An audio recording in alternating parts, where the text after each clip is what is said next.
একটা জিনিস বুঝতে হবে, কোরআন ইসলাম এইগুলার সাথে ওই মানুষগুলারই টান আছে যেই মানুষগুলোর অন্তরের ভেতরে অন্তত দিন ইসলাম ইমানের একটু হলেও বাড়তি আছে।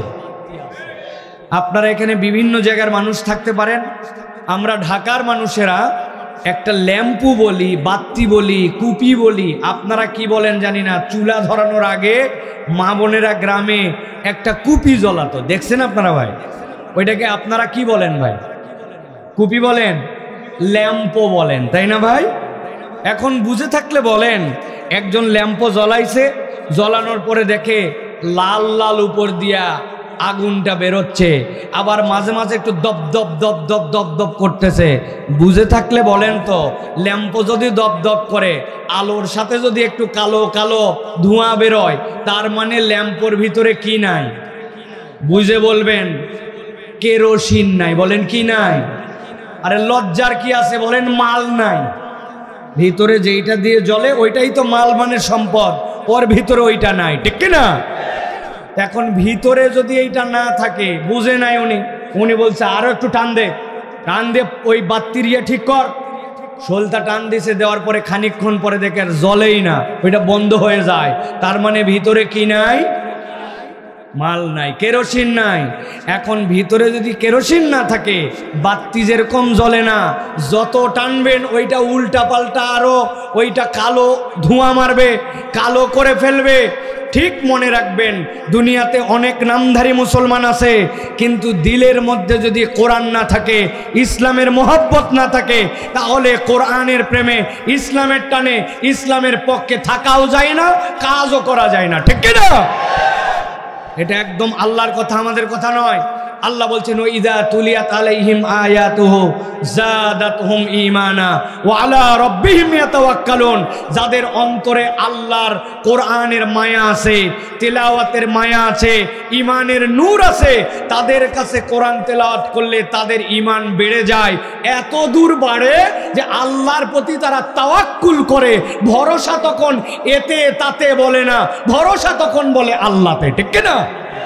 অতএব আল্লাহ ভরসা করে তারা, ঈমান ইসলাম কোরআনের প্রতি ভালোবাসা আছে যাদের, ঠিক কিনা? অতএব আমরা যারা এখানে বসে আছি, রাত যদিও গভীর হয়, এই গভীর রাত পর্যন্ত অনেক সময় তো মোবাইল ঠেলি, অনেক সময় বিপিএল এর হাইলাইটস দেখি, অনেক সময় ফেভারিট দলের খেলার আবার একবার ওইটা দেখি, অনেক সময় পার করি, কিন্তু সকলে কোরআন শোনার জন্য বসতে পারে না। এটাকে বিশ্বাস করেন ভাই? অতএব যারা বসেছে, এই মানুষরা যে হেরে গেছে, এই মানুষগুলা যে লসে আছে, এইরকম ভেবেন না।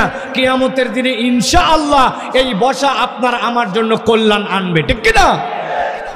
অতএব প্রিয় ভাইয়েরা, আমি আপনাদের কাছে দুইটা চ্যাপ্টারে 10-20 মিনিট কথা বলতে চাই। আসেন আপনারা ভাই? আসেন আপনারা ভাই? দেখি তো কারা কারা আছে ইনশাআল্লাহ। হাত নামান, হাত নামান। এই হাত তোলা হবে না, হাত তোলার মতো তুলতে হবে। আপনি একটা হিসাব করেন যে আমরা দেশ যেরকমই হোক, আমরা একটা দেশের রাজধানীতে আছি। এটা গুইনেন ভাই। যে আমেরিকার ওয়াশিংটনে থাকে, সে বলে হ্যাঁ পুরো আমেরিকা তো ঘুরছি, কিন্তু আমেরিকার যে কোনো জায়গায় থাকলে মানুষ পরিচয় দেয় না। যদি কেউ নিউ ইয়র্কে থাকে, সে একটু বুক ফুলায় বলে ভাই নিউ ইয়র্কে থাকি ভাই। ওরা ভাবি আলাদা একটা আছে ভাই, আমি দেখে আসছি, আমি দেখে বলতেছি। জাপান তো এদিকতে পুরাটা ঘুরছি, কিন্তু সব লোক জাপানের পরিচয় দেয় না। দুইটা সিটির পরিচয় ওরা খুব বড় করে দেয়, হয় ওসাকা, টেক সিটি। পৃথিবীর যত যা কারেন্ট, ইলেকট্রিক, বিদ্যুৎ সিস্টেম, আপডেট, বৈজ্ঞানিক তত্ত্ব আবিষ্কার ওসাকায়। আর একটা হচ্ছে টোকিওয়। বলে ভাই কোথায় থাকেন? বলে ভাই আল্লাহ আমার একটু টোকিওতে রাখছে। তার মানে এটা কি আল্লাহ রাখছেন? ভাব নিল, এটা আছে কি না? এখন আমরা আল্লাহ যেরকম দেশেই রাখুক, আলহামদুলিল্লাহ আমরা ঢাকাতে আছি, ঠিক কিনা ভাই? এখন ঢাকার লোক একটু স্মার্টলি বিহেভিয়ার করতে হবে। এখন আপনার হাত যদি জাম হয়ে যায়, ভিতরে যদি মোবাইল সংকট, গিরিজ নাই, গিয়ার ওয়েলের অভাব, বিভিন্ন কথা। আর যাদের এগুলো ঠিক আছে, তারা একটু সুন্দর করে বলেন যে আমরা আছি কিনা। হাত সোজা করেন, একটু সোজা। হ্যাঁ, আর একবার কষ্ট দিব, লাস্ট কষ্ট এটা। এবার হাত নামান। এবার হাতটা তুলবো আর ডানে বামে তাকায় দেখবো কারা কারা সোজা করতে পারে নাই। পারবো না ইনশাআল্লাহ? একসাথে তুলবো আর ডানে বামে তাকাই দেখবো। বলছি তো আপনার সমস্যা থাকতে পারে, কিন্তু আপনার গিরিজ মোবাইলে কোনো প্রবলেম নাই, কিন্তু আপনি হাত তুলবেন না, তাহলে আপনি সার্ভিসিং করাবেন অথবা ঠিক মতো উঠাবেন। একসাথে সকলে এবার হাত তোলেন। হ্যাঁ, হাত সোজা করেন। এবার করছেন সবাই? এবার গলাটা একটু পরিষ্কার দেন। দিছেন? এবার হাতটা শক্ত করেন, পিছন দিকে একটু টানা দেন দেখি, ঢাকার লোক। এবার ডাইনে একটু দেন, এবার একটু বামে দেন, এবার একটুখানি সামনে দেন, সোজা করেন, করে নড়াচড়া দেন জোরে জোরে। মুরব্বী হাতটা উঠান বাবা। হ্যাঁ, দুই হাত সোজা করে তোলেন। হ্যাঁ, হাত নড়াচড়া দিছেন। এই গলার মধ্যে মাফলার কিও, লাল গেঞ্জি। হ্যাঁ, সোজা করে হাত সোজা করো, হাত নড়াচড়া দেন, নড়াচড়া দিছেন। এবার হাত সোজা করেন, শক্ত করে ধরেন, ধরছেন। এবার বুক বরাবর নিয়ে নেন, এই বরাবর। আমি বলছি 10-20 মিনিট, মানে 10-20 মিনিটই, কিন্তু তার আগে আকাশ বাতাস মুখরিত করে আমরা আল্লাহকে একটু জানান দিতে চাই। পারবেন ইনশাআল্লাহ? দেখে কারা কারা এখন পর্যন্ত হিম্মত করে আল্লাহর জন্য একটা তাকবীর দিতে পারেন। পারবেন ইনশাআল্লাহ? আমি যখন বলবো লিল্লাহে তাকবীর, হাত তুলে তখন আকাশের দিকে ছুঁড়ে বলতে হবে আল্লাহু আকবার। পারবেন ইনশাআল্লাহ? আস্তে না জোরে, ফাটাফাটি, ঠিক আছে তো ইনশাআল্লাহ? কোনো অলসতা জড়তা চলবে না। আল্লাহর জন্য একটা চূড়ান্ত, আল্লাহকে খুশি করার নিয়তে একটা তাকবীর দিতে চাই। রেডি সবাই? দেখে একটা তাকবীর দেন। লিল্লাহে তাকবীর, লিল্লাহে তাকবীর। আল কোরআনের আলো, আল হাদিসের আলো, তোমার নেতা আমার নেতা, তোমার নেতা আমার নেতা, আলেম ওলামা যেখানে, আল্লাহর আইন যেখানে, লিল্লাহে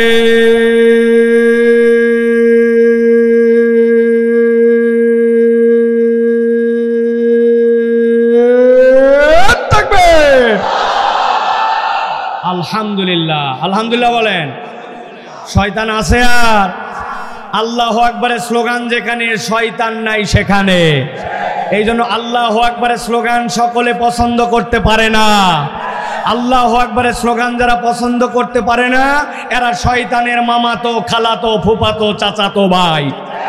আগামীর বাংলাদেশে আল্লাহু আকবারের সাথে সম্পর্ক আছে যাদের, আমাদের সাথে সম্পর্ক আছে তাদের।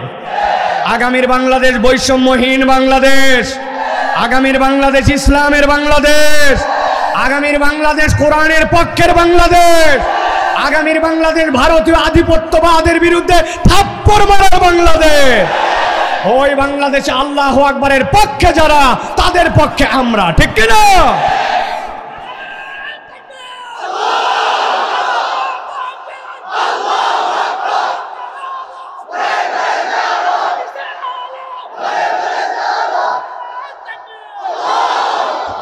আলহামদুলিল্লাহ। প্রিয় ভাইরা, শয়তান বহু দূর গেছে, ঠিক না ভাই? মনে হচ্ছে কেবল 9:30, তাই না ভাই? পেটে কিন্তু ক্ষুধা আছে, ঠিক না? আমারও আছে, কখন খাইছি সেই আমি, খালি দৌড়ের উপরে আছি একবারে। আল্লাহ রাব্বুল আলামিন আমাদেরকে কবুল করুক। তাহলে আলোচনা শুরু 2 পর্বে কথা, ঠিক আছে না ভাই ইনশাআল্লাহ? প্রথম পর্বের কথা হচ্ছে নবী করিম সাল্লাল্লাহু আলাইহি ওয়াসাল্লাম যেই সময়ে এই দুনিয়াতে আসলেন, ওই যুগটাকে বলা হতো আইয়ামে জাহেলিয়াত। একসাথে এক বাক্যে সকল বলেন, ওই যুগকে কি বলা হতো? আইয়াম মানে যুগ, জাহেলিয়াত মানে অন্ধকার, জাহেলিয়াত মানে হচ্ছে তমাশাচ্ছন্ন, জাহেলিয়াত মানে হচ্ছে মূর্খতা, জাহেলিয়াত মানে আলোহীন, ঠিক কিনা? এখন আইয়ামে জাহেলিয়াত মানে অন্ধকার যুগ। তাহলে নবীজির সময় এই যুগকে অন্ধকার যুগ কেন বলা হতো? কেননা তখন আমাদের ঢাকার মতো রাত্রেবেলা পল্লী বিদ্যুৎ, পিডিবি, রাত্রেবেলা ডেস্কো, রাত্রেবেলা যখন জেনারেটর অথবা রাত্রেবেলা সৌরবিদ্যুৎ, এইগুলা কিচ্ছু ছিল না। দিনের বেলা সেই আলো আর রাত্রেবেলা ঘুটঘুটে কালো, এই জন্য বলা হতো সেই যুগকে আইয়ামে জাহেলিয়াত। তাই জি না। তাহলে আইয়ামে জাহিলিয়াত বলা হতো কেন? ওই যুগকে আইয়ামে জাহিলিয়াত বলা হতো, মুফাসসিরিনে কেরাম, আমাদের ইতিহাসবিদ এবং নবীর সিরাহবিদ, তাদের মতে 5টা কারণে ওই যুগকে জাহিলিয়াত বলা হতো। কয়টা কারণ? কথা কিন্তু খুবই দ্রুত বলতেছি, মাথার মধ্যে ক্যাপচার করতে হবে, টন টন করে উত্তর দিতে হবে। কয়টা কারণ? 1 নম্বরে ওই যুগটা ছিল এমন যুগ যেই সময়ে নারীদেরকে কোনো সম্মান দেওয়া হতো না, নারীদেরকে ইজ্জত দেওয়া হতো না, নারীদেরকে পণ্যের মতো ব্যবহার করা হতো, নারীদের জন্য উত্তরাধিকার সূত্রে কোনো সম্পত্তির নীতিমালা ছিল না, নারী ছিল নিরেট একটা ভোগ্য পণ্য, তার না ছিল সামাজিক মূল্য, না ছিল তার কাছে পারিবারিক মূল্য। নারী সেই সময় এত নিকৃষ্ট তাদের কাছে ছিল, আল্লাহ বলছেন হাসুরের দিনে যাদেরকে জাহান্নামে দেওয়া হবে ওই কাফেরদেরকেও জিজ্ঞাসা করা হবে ওয়া ইযাল মাউউদাতু সুইলাত বিআইয়ি যামবিন কুতিলাত, কোন অপরাধে এই ছোট্ট ছোট্ট নারী শিশুদেরকে তোমরা হত্যা করছিলে, এই উত্তর তোমাদেরকে দেওয়া লাগবে। তার মানে ওই যুগ ছিল নারী অবমূল্যায়নের যুগ, ঠিক কি না? 2 নম্বরে ওই যুগ ছিল এতিমদের সম্পদ খাওয়ার যুগ। কেউ যদি এতিম হয়, এতিম হয়ে যাওয়া মানে অপরের জন্য দ্বার খুলে যাওয়া, সে ইচ্ছা মতো তার সম্পদ খাবে, আর তাকে কেউ ঠেকানোর নাই। এতিমের সমাজে কোনো মূল্যায়ন ছিল না। 3 নম্বর ছিল ওই যুগ জোর যার মুল্লুক তার। কি বলছি বলতে হবে সবাইকে। তার মানে আপনার আছে পাওয়ার, আপনার আছে ক্ষমতা, ইউ ক্যান ডু এনিথিং, আপনাকে ঠেকানোর কেউ নাই। আপনার জোর আছে আপনি ডাকাতি করতে পারেন, আপনার জোর আছে আপনি ব্যাংক লুট করতে পারেন, আপনার জোর আছে দেশের টাকা বিদেশে পাচার করতে পারেন, আপনার জোর আছে 1 সেতু বানাতে 30 সেতুর টাকা ব্যবহার করতে পারেন, আপনার জোর আছে আপনার বিপক্ষে কেউ কথা বললে বুকের মধ্যে গুলি করে তাকে আপনি মেরে ফেলতে পারেন। এত জোরে ঠিক বললেন না, আমি সেই সময়ের কথা বলতেছি। বুঝছেন কিন্তু জোর যার মুল্লুক তার। 3 নম্বর। 4 নম্বর, ওই যুগে যুদ্ধ ছিল একটা ছেলে খেলার বিষয়। টুকটাক ছোটোখাটো যে কোনো বিষয় তারা যুদ্ধ লেগে যেত। ইতিহাসে এরকম প্রমাণ আছে, এক লোক একটা উট নিয়ে এক লোকের বাড়ির পাশে একটা ছোট্ট একটুখানি পাহাড়, তার মধ্যে কিছু তৃণ আছে, ওই তৃণভূমিতে উট চড়াতে দিছে। এখন লোক একটা ফেতনাবাজ ওই এলাকায় আছে, ও এসে যার বাড়ির পাশে উট চড়াতে দিছে তাকে ডাক দিয়ে বলছে, ভাই সহ্য হয় না আমার। বলছে কি সহ্য হয় না তোমার? বলে তোমার বাড়ির ধারে একটু তৃণভূমি, কিন্তু তোমার উট না, কোন জায়গার কারা উট নিয়ে এসে বাইন্দে তোমার এখান থেকে ঘাস খাওয়াই। বলে তাই নাকি, কি করা লাগবে? বলছে কিছু করতে না পারলে অন্তত যে উট বাইন্দে দিছে ও তো তোমার ঘাস খায় দুধ হয়েছে, দুধটা দোয়ায় নাও। পরে দুধ দোয়ানোর বুদ্ধি দিয়ে উটালার কাছে গেছে, যাই বলছে ভাই একই এলাকায় থাকি আমরা, এ অবলা প্রাণী, এই প্রাণীটা যে কোনো জায়গায় খাইতে পারে। আহা তোমার বাড়ির পাশে ঘাস নাই, তুমি একটু দূরে বাইন্দে দিছো, তো কি হয়েছে তাই? কই বাঁধছো তো বাঁধছো। এত খারাপ লোক, ও বেচারি ওর ঘাসের বদলা নিতে তোমার দুধের উট দোয়ায় নিচ্ছে। কই কি করা লাগবে? ঠেকা। ওরে বলছে দুধ দোয়া, এরে বলছে ঠেকা। এরকম লোক আমাদের এলাকায় আছে কি না? 2 জনের মধ্যে ক্লিক লাগাই, ভাবি আপনি যে সুন্দর, আপনার এটা একটা স্বামী হলো, কত ঘুরে বেড়াচ্ছে আপনার জন্য, বাদ দেন করে, আছে কি না? আবার ভাইরে এসে বলে দরু ভাই আল্লাহ আপনার যা কামাই রুজি দিছে, যে সুন্দর মানুষ, কোত্থেকে একটা জঞ্জাল নিয়ে আসছেন, চেঞ্জ করেন। এরকম ক্লিক দেয় কিন্তু, আসেনি ভাই? ওই সময় ছিল এই ঘটনা, এই যে উটের ঘটনা নিয়ে গন্ডগোল বাঁধছে, বাইরে যুদ্ধ তাদের মধ্যে 100 বছর যুদ্ধ করছে একটা উটের মামলা নিয়ে। ওই যুগটা ছিল চূড়ান্ত যুদ্ধবাজ। 5 নম্বরে, ওই যুগের মধ্যে মানুষের কোনো এইরকম বিষয় ছিল না যে কাকে ইলাহ বানা লাগবে, ওর যাকে মন চাই তাকে ইলাহ বানাতো, যার ইচ্ছা তার পূজা করত। আমি আমার ভাষায় মাঝে মাঝে বুঝানোর জন্য বলি, নাউজুবিল্লাহ, ভিন্ন সেন্সে নিয়েন না, যত কাল্লা তত আল্লাহ। নাউজুবিল্লাহ বলবেন না, মানে কি?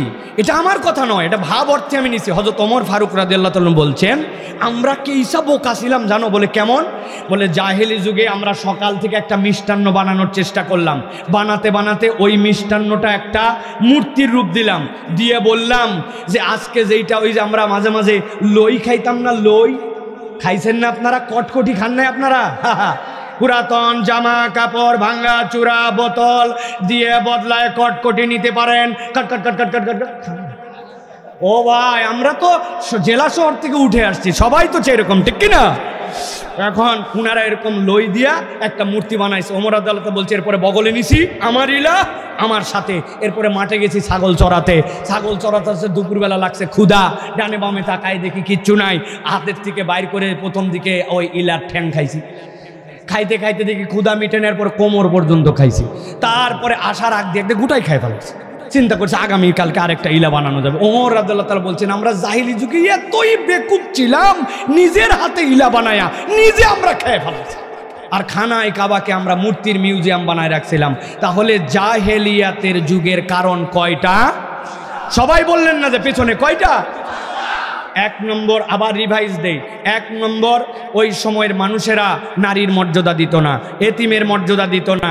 ওই সময়ের মানুষেরা এমন যুদ্ধবাজ ছিল, ওই সময়ের মানুষেরা সেই জোর যার মুল্লুকতার। আর ওই সময়ের মানুষেরা এমনভাবে মূর্তি পূজায় ঢুকেছিল, তার ব্রেনেই কাজ করতো না যে কার উপাসনা করে আর কার পূজা করে। এই 5 কারণে ওই যুগকে বলা হতো জাহেলিয়াতের যুগ। প্রিয় ভাইয়েরা, আমার 5 মিনিট গেছে প্রথম পর্বের, আর 5 মিনিট আছে, খেয়াল করেন। ঠিক ওই সময় নবী করিম সাল্লাল্লাহু আলাইহি ওয়াসাল্লামের নবুয়তের আসার আগ মুহূর্তে আল্লাহ নবীর জীবনটাকে 2 ভাগে ভাগ করা হয়, 17 থেকে 25। এই 8 বছরে আল্লাহ নবী নানাভাবে চেষ্টা করেছেন আরবের এই জাহালাত কেমনে দূর করা যায়, এদেরকে কেমনে আলোর পথ দেখানো যায়, এদের যুদ্ধ কেমনে বন্ধ করা যায়। নবীজি এটা তো পারেনি নাই প্রপারলি, উল্টো আরও আল্লাহ নবী সাল্লাল্লাহু আলাইহি ওয়াসাল্লাম অনেক সময় ঘাবড়ায় গেছেন। একটা ঘাবড়ানোর ঘটনা সিরাতে ইবনে হিশামের মধ্যে আছে, বিভিন্ন সিরাতের গ্রন্থের মধ্যে আছে।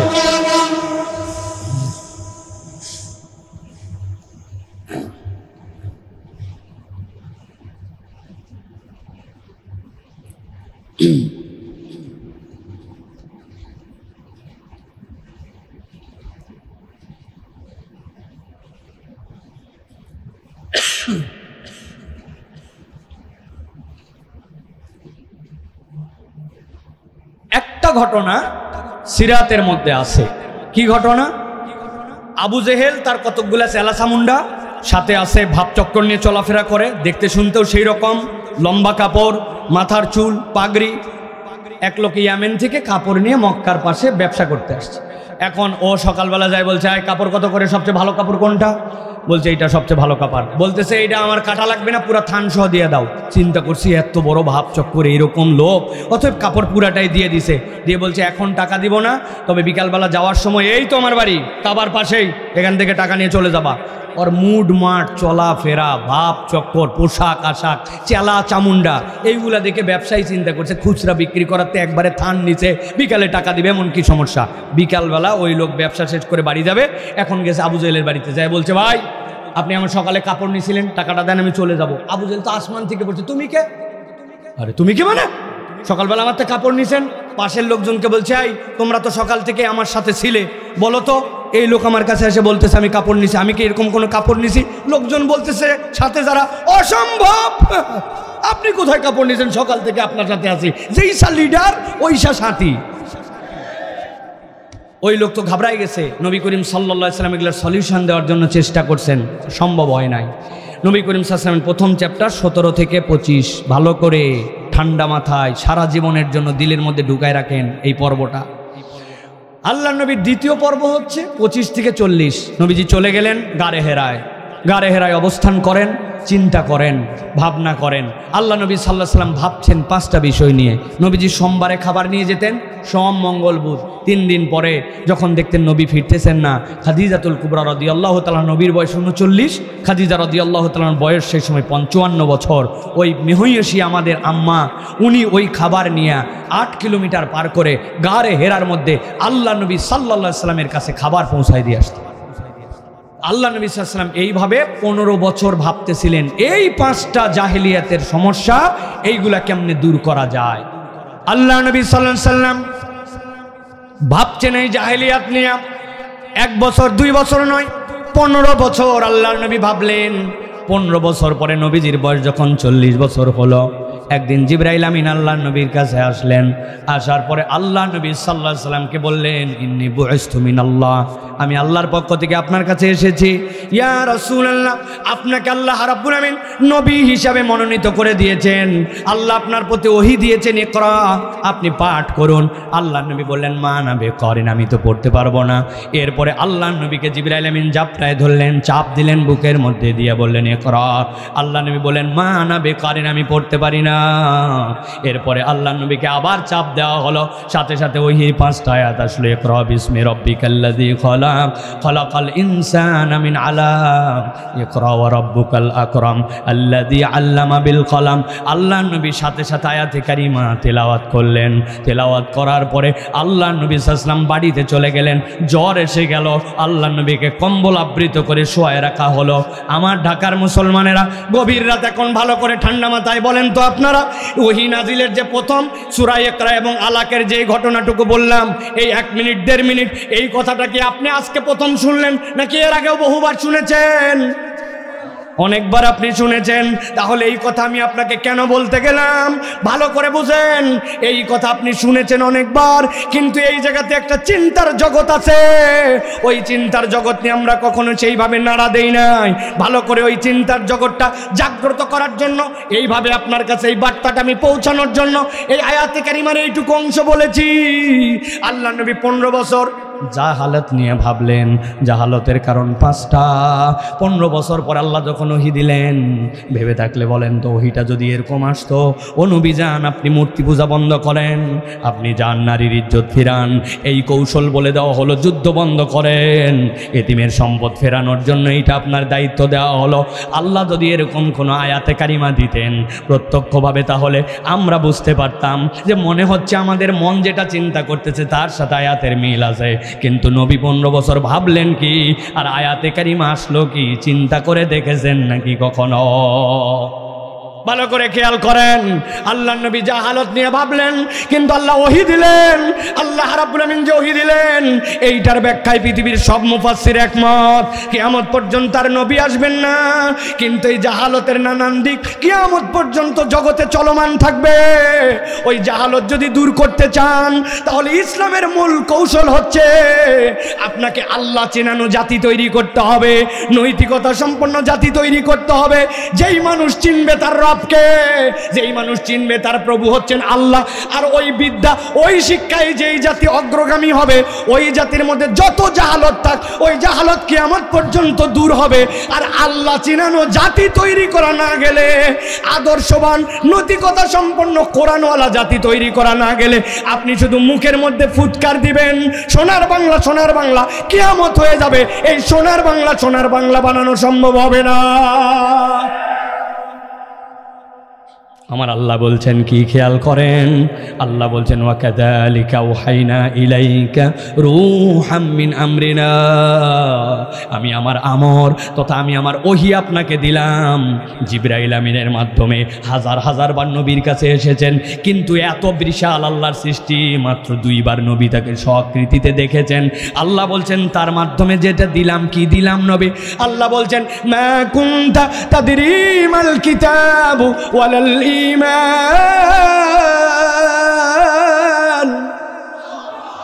আল্লাহ বলছেন, ও আমার হাবিব, আপনি কখনো হেদায়েত বঞ্চিত ছিলেন না, আপনি কখনো শিরিক করেন নাই, আপনি কখনো দুনিয়ার বুকে জাহালতের মধ্যে ঢুকেন নাই। কিন্তু হে নবী, আমি আপনাকে বলছি, মা কুনতা তাদরি মাল কিতাব ওয়ালাল ঈমান, আপনি জানতেন না ঈমান কি, আপনি জানতেন না কিতাব কি। আমি আপনাকে কিতাব দিয়েছি, আমি আপনাকে ঈমান দিয়েছি। তবে এটাও বলে রাখি, যেইটাকে আপনি কিতাব বলতেছেন, যেইটাকে আপনি আল্লাহর পক্ষ থেকে ঈমান জানতেছেন, ওইটা কেবল কিতাব নয়, ওইটা কেবল ঈমান নয়, আমি বরং আপনাকে দিয়েছি ওয়ালাকিন জাআলনাহু নূরা, এইটা আপনার জন্য আল্লাহর পক্ষ থেকে একটা আলো। সুবহানাল্লাহ। এখন আপনাদের কাছে জিজ্ঞাসা করব, বুঝে সুঝে উত্তর দিতে হবে। বলেন তো তাহলে, আপনার আমার ঈমান আর আপনার আমার এই কোরআন আপনার আমার জন্য কি?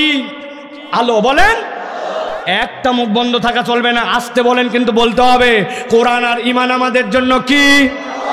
লাস্ট একবার সুযোগ দিব, কোরআন আমাদের জন্য কি? আমি যদি কোনো কিছু জোরে বলাই, ওর পিছু কারণ আছে। ভালো করে খেয়াল করেন। ঢাকাতে আমার মাঝে মাঝে লোডশেডিং হয় কিনা ভাই? সন্ধ্যার পরে কারেন্ট যায় কিনা ভাই? এখন থেকে যখন কারেন্ট যাবে, আপনার বাড়িতে যে কোরআন শরীফ থাকবে, ওই কোরআন মাজিদটা আপনি এরকম করে খুলে টেবিলের উপর রেখে দিবেন, অথবা ফ্রিজের উপরে উঁচু জায়গায় রেখে দিবেন। দেখবেন কোরআন শরীফ থেকে আলো বের হয়ে সন্ধ্যার পরে আপনার আর আলোর সমস্যা থাকবে না। তাই একটু আগে যে বলছেন কোরআন আলো, আবার এখন বলতেছেন কাজ হবে না। তার মানে বুঝে নিতে হবে এই আলোর দ্বারা আল্লাহ কি বুঝাইছেন, এইটা আপনার দিল থেকে অনুভব করার জন্য আমি একটা উদাহরণ দিয়ে আপনার কাছে জানতে চাই। সারা জীবন তাহলে মনে থাকবে। এখানে এরকম কোনো রুগী আছেন কিনা যার জীবনে একবার হাত ভাঙছে, পা ভাঙছে, মাথা ভাঙছে? আছেন ভাই? আপনার বলার দরকার নাই জীবনে এরকম লোক এখানে আছেন কিনা। জীবনে একবার এক্সরে করছেন, একবার আপনি জীবনে এমআরআই করছেন অথবা সিটি স্ক্যান করছেন, আছেন এখানে ভাই? ও বাবা, এত হাত না মান বুঝা কি সাংঘাতিক। আপনি এক্সরে রুমের মধ্যে গেছেন, যাওয়ার পরে এক্সরের যে আলাদা ঘর, ওখান থেকে কাঁচের ঘরের থেকে আপনাকে বলছে ভিতরে যাবেন। এরপরে বুক টান টান করে, যেই না বলবো দীর্ঘ করে একটা লম্বা শ্বাস টেনে 3 সেকেন্ড চুপ করে থাকবেন। আপনাকে বলছে শ্বাস নিন, সারুন, ছেড়ে দিয়েছেন, বলছে বার হয়ে আসেন। আরে ঢুকলাম, শ্বাস নেওয়ালো আর বার হয়ে আসলো, কিছুই বুঝলাম না। খানিকক্ষণ পরে বলছেন একটু পরে বুঝবেন। ফিল্ম একটা হাতে ধরায় দিয়েছে, ও বাবা হাত ভেঙে গেছে, এদিকের হাড্ডি ওদিক গেছে, বুকের হাড্ডি এদিক ঢুকে গেছে। আচ্ছা কি না, বুক ভর্তি নিউমোনিয়া। ডাক্তার দেখে বুঝে ফেলতেছে আপনি যে এক্সরে করেছিলেন, এক্সরের আলো আপনি দেখেন নাই, ওইটা কেমনে কাজ করছে বুঝেন নাই। কিন্তু যার বোঝা লাগবে আর যেই পদ্ধতি বোঝা লাগবে, কাজ হয়ে গেছে আপনার জন্য, ওইটার সমাধান চলে আসছে। আল্লাহ বলছেন মা কুনতা তাদরি মাল কিতাব ওয়ালাল ঈমান ওয়ালাকিন জাআলনাহু নূরা। আমি আল্লাহ আপনাকে ঈমান দিলাম, আমি আপনাকে কিতাব দিলাম, যদি এইটাই দেই নাই, এটা আপনার উম্মতের জন্য আলো। ওই যে জাহালত, যেই 5টা জাহালত চলমান থাকবে, কেউ যদি কোরআনের বিধান দিয়ে চলে, কেউ যদি কোরআনের বুঝ গ্রহণ করে, কোরআনের সমাজ বাস্তবায়ন করে, কোরআন যদি নিজের জীবন থেকে সে একবার গ্রহণ করে নেয়, আল্লাহ বলছেন এইটা এমন আলো, এইটা দিয়ে জাহালত যুগে যুগে রব্বুল আলামিন দূর করে দিবে। দেখতে পাবেন না, কিন্তু এই আলো কাজ করবে। আল্লাহ বলতেছেন নাহদি বিহি মান নাশাউ মিন ইবাদিনা ওয়া ইন্নাকা লাতাহদি ইলা সিরাতিম মুস্তাকিম। আল্লাহ বলছেন আমি কেবল আলোই দিব না, যেই রাস্তা শুরু হবে এই ঢাকাতে আর শেষ হবে জান্নাতে, এরকম একটা সিরাতুল মুস্তাকিম দান করে দিব। সুবহানাল্লাহ। তাহলে এই কোরআন আপনার সমাজ পরিবর্তন করতে সক্ষম, এটার নাম হচ্ছে ঈমান, ঠিক কি না? এখন একটু 3টা উদাহরণ দিয়া দ্বিতীয় পর্বে চলে যাব। একটা উদাহরণ হচ্ছে, আমি একবার অনেকগুলা ত্রাণের কম্বল কিনছি, কিনে যাব উত্তরবঙ্গ, ঠাকুরগা যাওয়ার জন্য রওনা দিছি।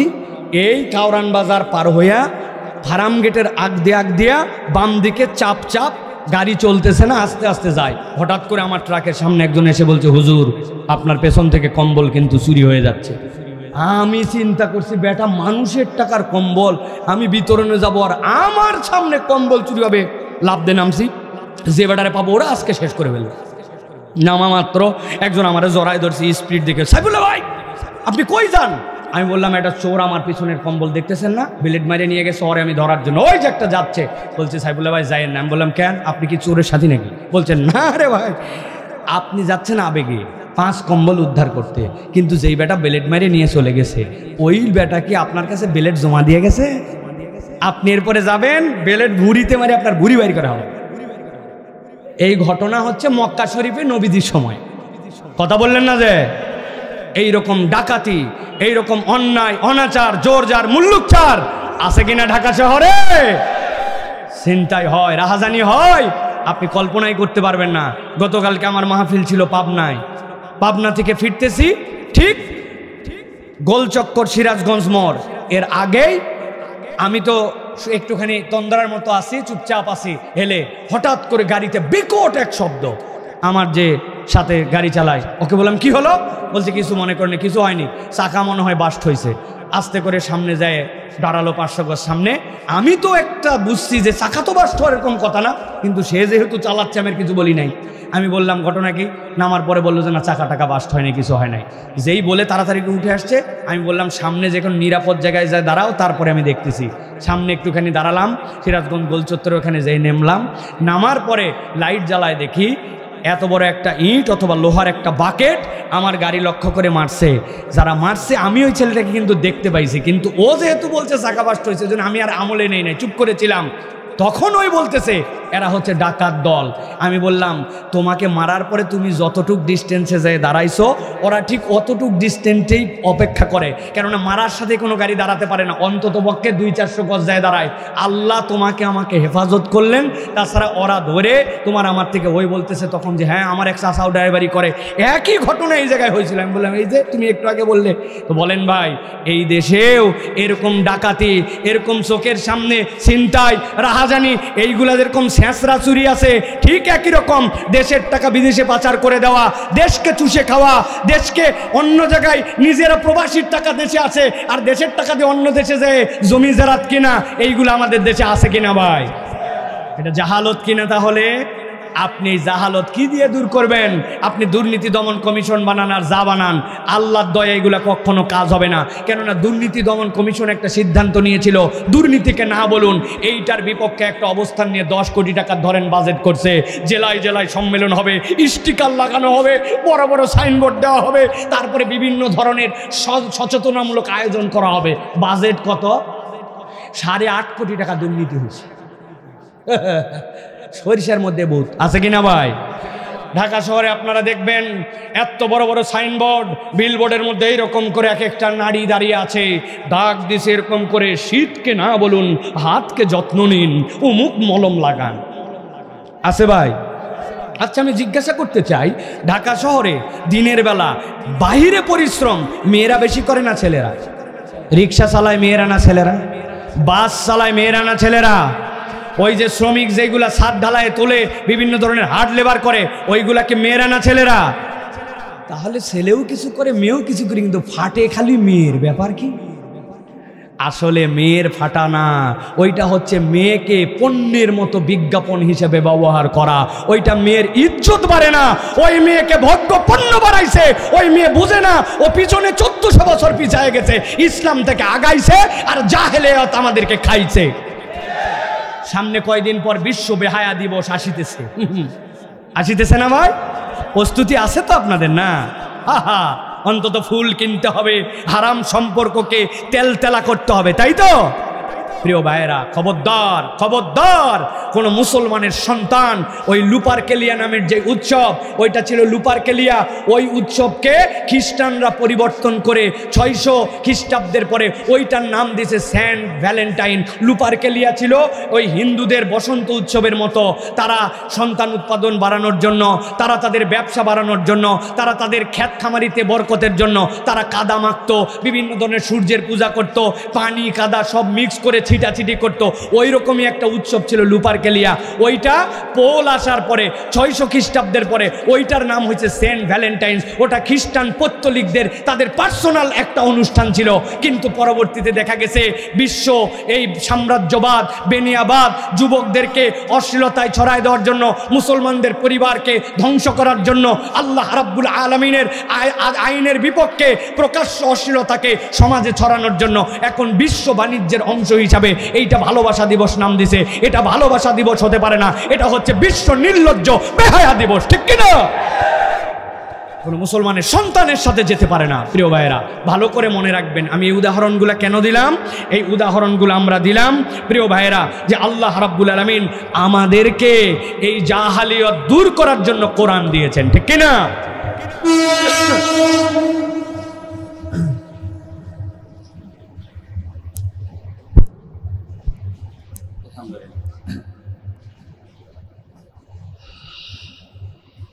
اللهم صل على محمد اللهم صل على اللهم صل على اللهم صل اللهم صل اللهم صل على اللهم صل على محمد اللهم صل على اللهم صل على اللهم صل।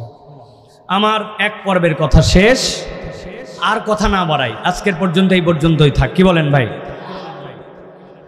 1টা বেজে গেছে, ইটস এনাফ। ও বাবা, ছোট্ট মানুষ, মাশাআল্লাহ বলেন, কতটুকু বাচ্চা, ওর তো থাকার কোনো দরকারই নেই, কিন্তু ওই ছোট্ট মানুষটাও রয়ে গেছে। আল্লাহ কবুল করুক। তাহলে আমরা এবার চলেন দ্বিতীয় পর্বে একটু কথা বলি সংক্ষেপে ভাই, আর বেশি কথা বাড়াবো না। দ্বিতীয় পর্বে যে কথা বলতে চাই, এখন আল্লাহ আমাকে নূর দিলেন, আল্লাহ আমাকে কোরআন দিলেন, আলো দিলেন। এটা ছাড়া জাহালত থেকে বাঁচা যাবে না, এই জ্ঞান ধারণা স্পষ্ট আল্লাহ করে দিলেন। কিন্তু তারপরেও আমি কোরআনের পক্ষে না, আমি কোরআন মানি না, কোরআনকে গ্রহণ করি না, কোরআনটা বিশুদ্ধ করে তেলাওয়াত করার মতো আমি চেষ্টা করি না, এরকম মুসলমান আছে কিনা ভাই? আল্লাহ এবার হুমকি দিচ্ছেন, তুমি যদি এরকম হয়ে চলো তাহলে কিয়ামতের দিনে 3টা ভয়াবহ পরিণতি তোমার হবে। এই 3টা পরিণতির কথা শুনে আমরা ইনশাল্লাহ শেষ করে চলে যাব। তাহলে কোরআন যদি না শুনি, কোরআন যদি না মানি, এই জাহেলিয়ত দূর করার আন্দোলনে নিজে যদি যুক্ত না হয়, কিয়ামতের দিনে পরিণতি হবে কয়টা? সবাইকে বলতে হবে প্লিজ ভাই, অনেক রাত। কয়টা?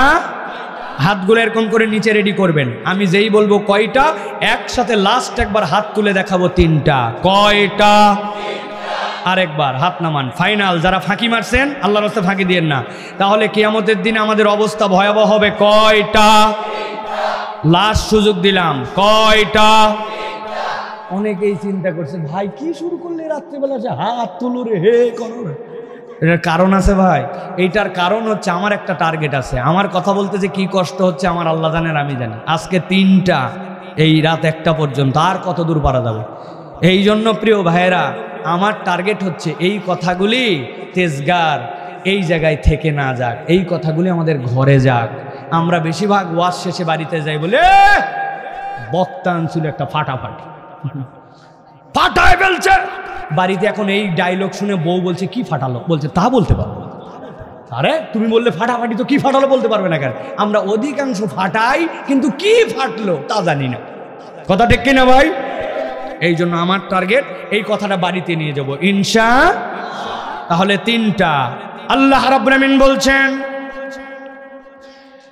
ইকতারাবা লিস-সাআহ ইকতারাবা লিন-নাসি হিসাবুহুম ওয়া হুম ফি গাফলাতিন মু'রিদুন। আল্লাহ বলছেন দুনিয়ার মানুষ, তোমাদের জন্য হিসাবের দিবসটার সন্নিকটে। আল্লাহর সামনে তোমাদেরকে চাইলেও দাঁড়াতে হবে, না চাইলেও তোমাকে দাঁড়াতে হবে। যত বড় তোমার ভাব হোক আর পাণ্ডিত্য থাক, আল্লাহর ফেরেশতা যদি তোমার কাছে মালাকুল মউত চলে আসে, তোমাকে আল্লাহর সামনে দাঁড়ানোর জন্য চলে যেতেই হবে। ঠিক কিনা ভাই? আল্লাহ বলছেন কিন্তু ওই দিনের ব্যাপারে মানুষ মুখ ফিরায় রাখছে, মানুষ তার খবর রাখে না, মানুষ তার হিসাব নেয় না।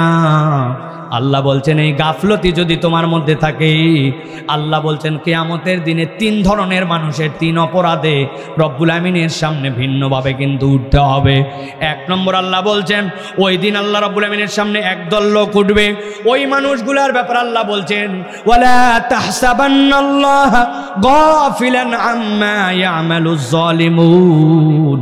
দুনিয়ার বুকে যারা জুলুম করো, অন্যায় করো, মানুষের সাথে 2 নম্বরই করো, ওজনে ফাঁকি মারো, তোমার হাতে পাওয়ার আসছে ওই পাওয়ারের অপব্যবহার করো, তুমি তোমার জুলুমের হিসাব মনে করো না, রব্বুল আলামিন এ বিষয়ে গাফেল।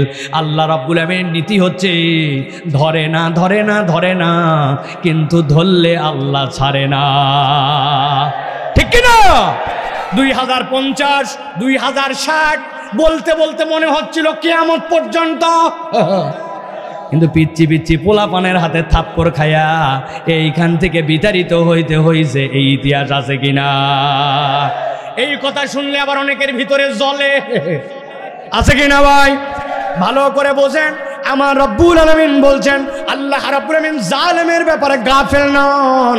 তবে আল্লাহ বলছেন দুনিয়ার বুকে রব্বুল আমিন যদি তোমাকে হিসাব বরাবর নাও করেন, কিয়ামতের দিনে তোমার বড় বিপদ আছে বান্দা। আল্লাহ বলছেন ইন্নামা ইউআখিরুম লিয়াউমিন তাশখাসু ফিল আবসার। আল্লাহ বলছেন কিয়ামতের দিনে 1 শ্রেণীর লোক আল্লাহর সামনে উঠবে। আল্লাহ বলছেন তাদের চোখগুলাকে বিস্ফোরিত করে দেওয়া হবে, চোখগুলা কোঠর থেকে বেরিয়ে আসবে। দুনিয়ার মানুষ তাদের দিকে তাকানো মাত্র বুঝে ফেলবে এই মানুষগুলা দুনিয়ার বুকে জালেম ছিল। আল্লাহ বলছেন কেবল এতটুকুই নয়, আল্লাহ রাব্বুল আমিন বলছেন মুহতিনা মুকনি রুসিম লা ইয়ারতাদু ইলাইহিম তারফুম ওয়া আফিদাতুহুম হাওয়া। আল্লাহ বলছেন ওই মানুষগুলা ওই দিন রব্বুল আমিন এক শ্রেণীর ফেরেশতা এসে তাদের কাঁধের মধ্যে একটা বাড়ি দিবে, দেওয়া মাত্র ঘাটটা উপর দিকে ফিক্সড হয়ে যাবে। আল্লাহ বলছেন লা ইয়ারতাদ্দু ইলাইহিম তরফুহুম, ডানেও হালাতে পারবে না বামেও হালাতে পারবে না। আল্লাহ বলছেন ওই মানুষগুলার হাড়গুলা ফিক্স করে চোখগুলা বিস্ফোরিত করে দেওয়া হবে, আর তাদের অন্তরগুলাকে ওই দিন হতাশায় জর্জরিত করে দেওয়া হবে। এই হতাশা দুনিয়ার হতাশার মতো হতাশ নয়। সকাল থেকে আপনার জিএফ ফোন ধরতেছে না, উনার আর মন ভালো নাই, হতাশ আছে কি না? আছে বলতেছেন মানে চিনেন নাকি এরকম? প্রিয় ভাইয়েরা, আল্লাহর ওয়াস্তে ভালো করে বোঝেন, দুনিয়ার এই হতাশা যখন তখন কেটে যায়, আসে দুনিয়ার হায়াত শেষ হয়, কিন্তু আল্লাহ বলছেন ও আফিদা তুম হাওয়া, ওই দিন যাওয়ার পর যে হতাশা ওইটা ভিন্ন রকম হতাশা।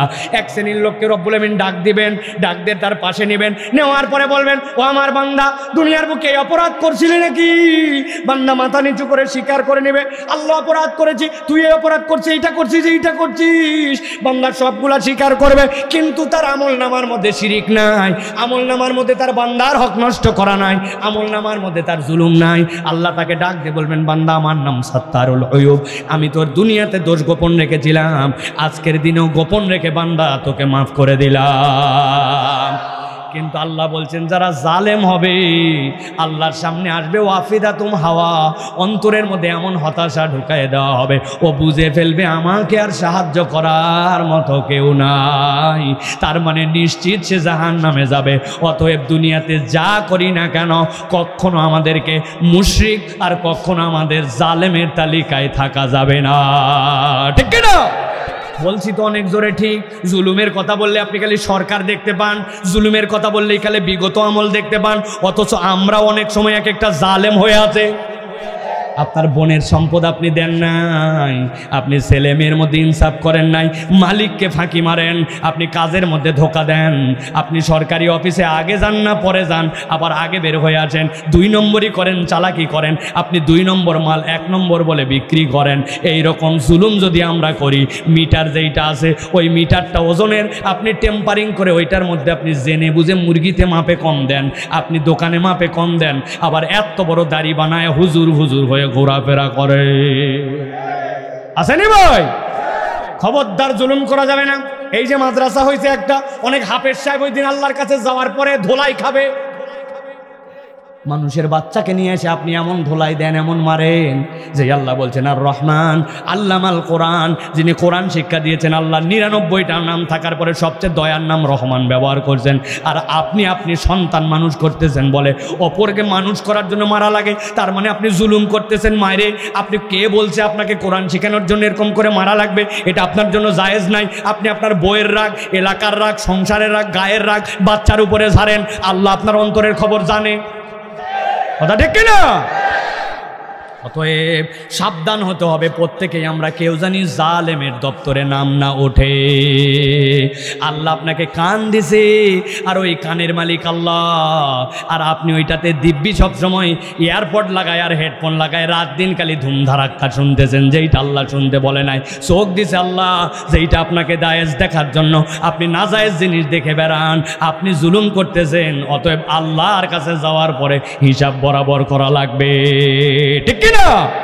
এটা হচ্ছে 1 নম্বর শ্রেণী। 2 নম্বরে আল্লাহ বলতেছেন ওয়ালাউ তারা ইযিল মুজরিমুনা নাকিসু রুসিহিম ইনদা রাব্বিহিম রব্বানা বসরনা ওয়া সামি'না ফারজি'না না'মাল সলিহান ইন্না মুকিনুন। আল্লাহ বলছেন কিয়ামতের দিনে নবী আপনি দেখতে পাবেন ওয়ালাউ তারা ইযিল মুজরিমুনা, যারা দুনিয়ার বুকে ভাব মেরে চলেছে কিন্তু তারা মুজরিমদের কাতারে অন্তর্ভুক্ত হয়ে গেছে। তারা ভালো মানুষ ছিল না, ভালো কাজ করে নাই, ভালোর পক্ষে লড়ে নাই, কোরআনের বর্ণনা শুনছে কিন্তু এটা হৃদয়ে ধারণ করে নাই, ও মিথ্যা কথা বলছে, গালিগালাজ করছে, ধোঁকাবাজির পথ অবলম্বন করছে। চায়ের দোকানে বসলেই শুধু গিবত গিল্লা ছাড়া তার মুখে আর কিচ্ছু ছিল না। আল্লাহ বলছেন এরা মুজরিম। ওই মুজরিমদেরকে আপনি দেখবেন না কিসুর হুসেম, মাথাগুলা সব এরকম করে নামানো থাকবে ইনদা রব্বিহিম, আল্লাহর সামনে। আর একটা কথা সবাই মিলে বলবে রব্বানা আবসারনা ওয়া সামি'না, আল্লাহ জাহান্নাম দেখে ফেলছি, তোমার কথা যে সত্য ছিল আজকে সব কিছু শুনে ফেলছি। শুনে ফেলে কি হয়েছে? বলে আল্লাহ ফারজি'না, আমি তোমার কাছে আবেদন করতেছি আমাদেরকে আর একবার দুনিয়ায় ফেরত পাঠাও। ফেরেশতারা বলবে একবারে লাগাই দেবো বেটা, দুনিয়ার থেকেই তো আসছিস, আবার দুনিয়ায় যাবি কেন? সাথে সাথে তারা বলবে না'মাল সলিহান ইন্না মুকিনুন, আমাদেরকে একবার দুনিয়ায় ফেরত পাঠাও, এবার আমরা নেক কাজ করব, আর আমাদের ঈমান এখন পূর্ণ হয়েছে।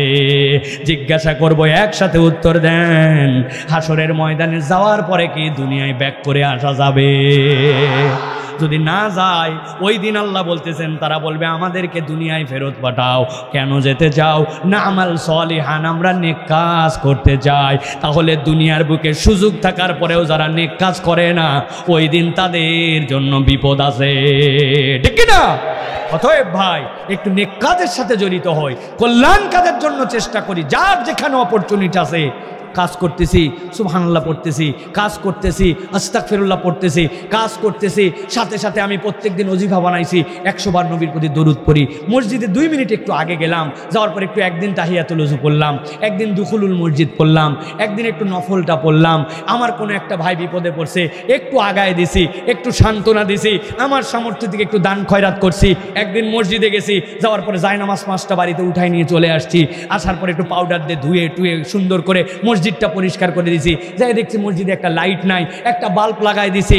একটা ভাই বিপদে পড়ছে, ব্যাগটা উঠাতে পারতেছে না, একটু ব্যাগটা উঠাই দিছি। আপনার যেখানে যেরকম সুযোগ আছে নেক কাজ করছেন, আল্লাহ বলছেন এই নেক কাজ আল্লাহর দরবারে তোমাকে কবুলিয়াত এনে দিবে। আর এই নেক কাজ না করলে কিয়ামতের দিন যাই বলবে ফেরত আসতে চাই, ফেরত আসা যাবে। তাহলে দুনিয়ার থেকে প্রকৃত ইমানদার এবং আল্লাহর নেককার বান্দা হওয়ার চেষ্টা করতে হবে। বদকার হলে হবে না, মুজরিম হলে হবে না। দুনিয়ার লোক সবাই মিলে বলছে কেমন ছিল, ভালো ছিল, এই সাক্ষ্যের 1 পয়সা দাম নাই, কিন্তু আল্লাহ যদি জানেনও ভালো ছিল, ওইটার দাম আছে, ঠিক না? অতএব প্রিয় ভাইয়েরা, জীবন বদলানোর শপথ নেই, একটু গড্ডালিকা প্রবাহে আর জীবন চালাবো না, আমরা একটু পরিবর্তন করার জন্য চেষ্টা করি। পারবো তো ইনশাআল্লাহ? ইনশাআল্লাহ। এবার আমরা 3 নম্বরটা শুনবো। 3 নম্বরটা আল্লাহ রাব্বুল আলামিন বলতেছেন সূরা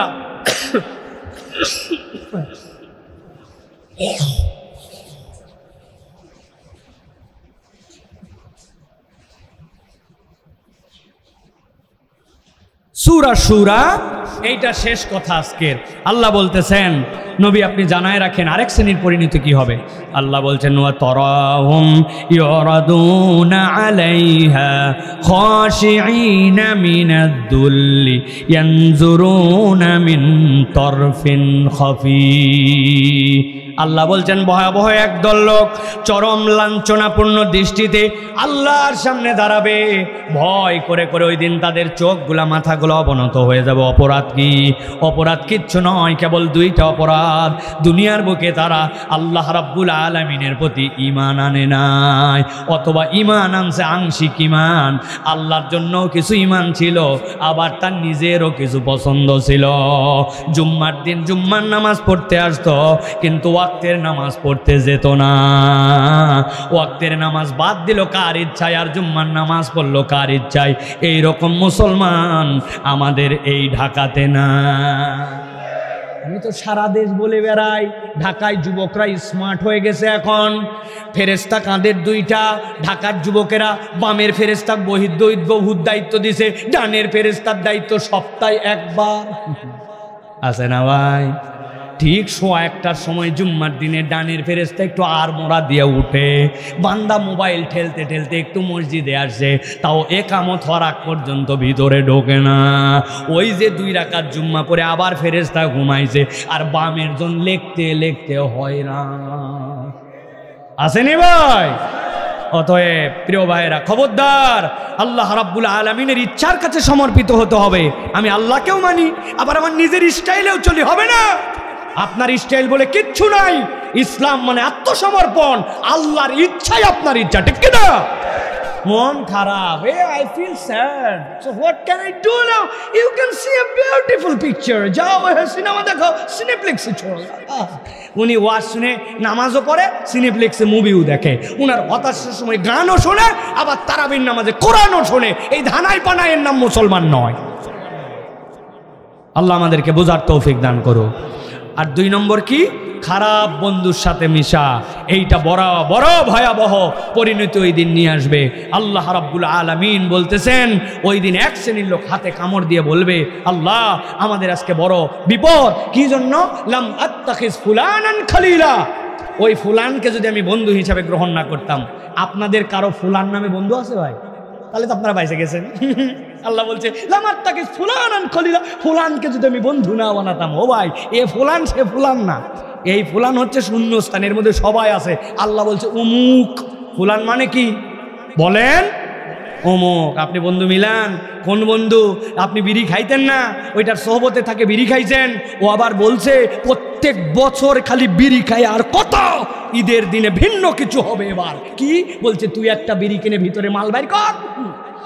ও ভিতরে মাল বাইর করছে, ও তেজকুনি পাড়ার কোনার থেকে মাল নিয়ে আইছে, নিয়ে কুসকুস করে কেটে ওর মধ্যে ঢুকায়া এখন বলছে এক টানেতে যেমন তেমন, 2 টানেতে রাজা। উহার নাম গাঁজা। আছে কিনা?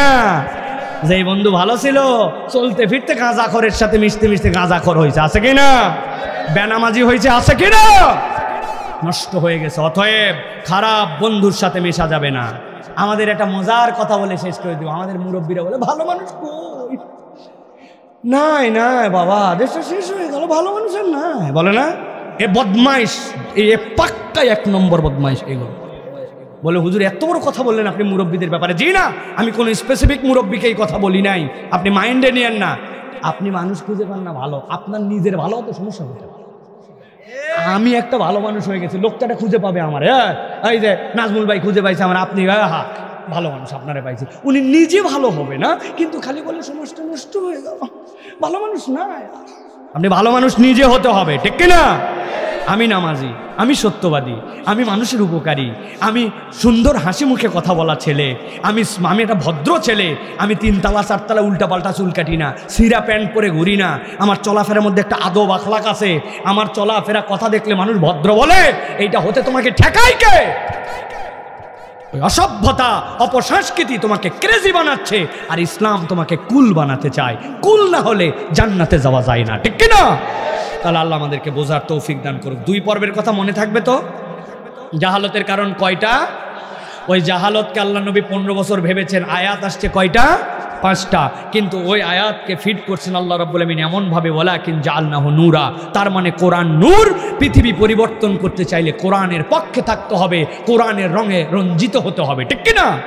আর 2য় পর্বে বলছে যদি না শুনেন 3টা মায়ের খাবে কিয়ামতের দিনে। ওই দিন ফেরত আসা যাবে না। জুলুমের কারণে ঘাড় ব্যাকা করে আল্লাহ জান্নাতে ফেলবে। খারাপ বন্ধু আর আল্লাহর প্রতি আংশিক ঈমানের কারণে ওই দিন আল্লাহ মস্তক অবনত করে জাহান্নামে দিবে। আমরা জাহান্নামে যেতে চাই না, জান্নাতে যেতে চাই, আল্লাহর পথে আমরা চলতে চাই। বলেন আল্লাহুম্মা আমিন।